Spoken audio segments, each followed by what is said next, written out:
This digital story is about air quality and how air pollution affects it. The air is important to all living things on the planet. It provides energy and allows for sustainability for all interlocking species. The atmosphere is made up of gases. Nitrogen is 78%, oxygen at 21% are the most abundant, as well as CO2 and other trace gases. These gases combine to form molecules such as ozone, water, and nitrous oxides. Air pollution is anything that degrades the quality of the air. It is centered around heavily industrialized areas, including Europe, the United States, and China. China is the leading producer of air pollutants, followed by the United States.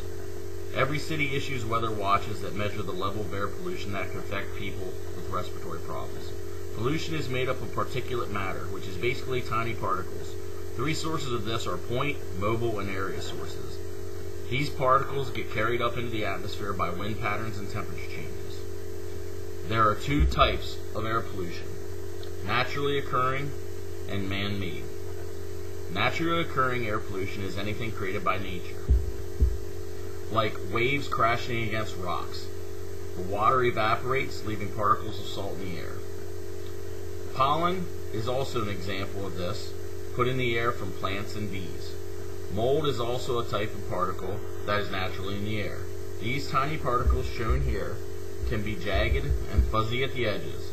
They can cause hay fever and other allergy issues.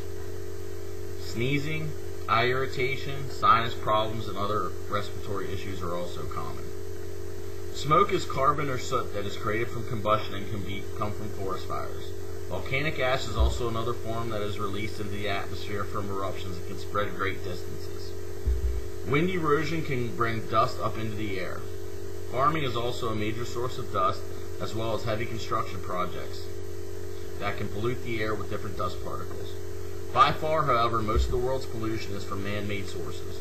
The burning of fossil fuels produces 86% of the energy in the world today. Types of fossil fuels include coal, natural gas, and oil, which is refined and turned into petroleum. Factories that burn coal for electricity are a major producer of industrial pollution. Although the Environmental Protection Agency has put many regulations in place, industry still pollute at an alarming rate. Fracking is one industry closely related to Pennsylvania. By far, the major cause of man-made air pollution is from automobile exhaust. The increasing production of cars and the use of them has skyrocketed.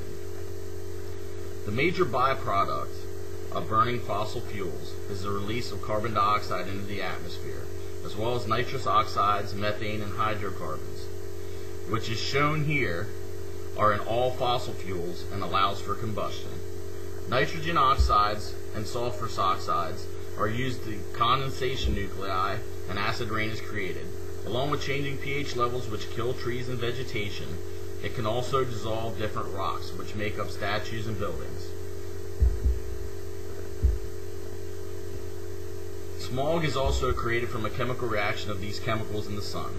This is very unhealthy for people to breathe. China has one of the worst smog problems, as well as localized areas of the southwestern United States. Many people in China need to wear masks to protect themselves from potential health problems. Respiratory diseases like asthma and COPD can be exaggerated, and respiratory development can be studied by exposure to air pollution. The excess CO2 released into the environment can be one major factor in climate change. The more greenhouse gases in the atmosphere has caused increasing temperatures that are responsible for polar melting and deglaciation. Shifting seasons can cause increase in drought seasons, while it can also affect vegetation in certain extremes. This can also affect wildlife all over the world by making availability scarce and by changing their environments. The increasing global temperature has caused an increase in the frequency and the intensity of weather events. Hurricanes and cyclones can become more destructive. This can cause great deals of damage from flooding and high winds. Prolonged effects of the area are common with large, intense weather events. Overall, air pollution has a large impact on the world, whether it's on people's health, the cost of health care, problems with the environment, or the economic impact. We need to be aware of the implications that have on the air we breathe. Let's not have this cartoon become a real-life scene.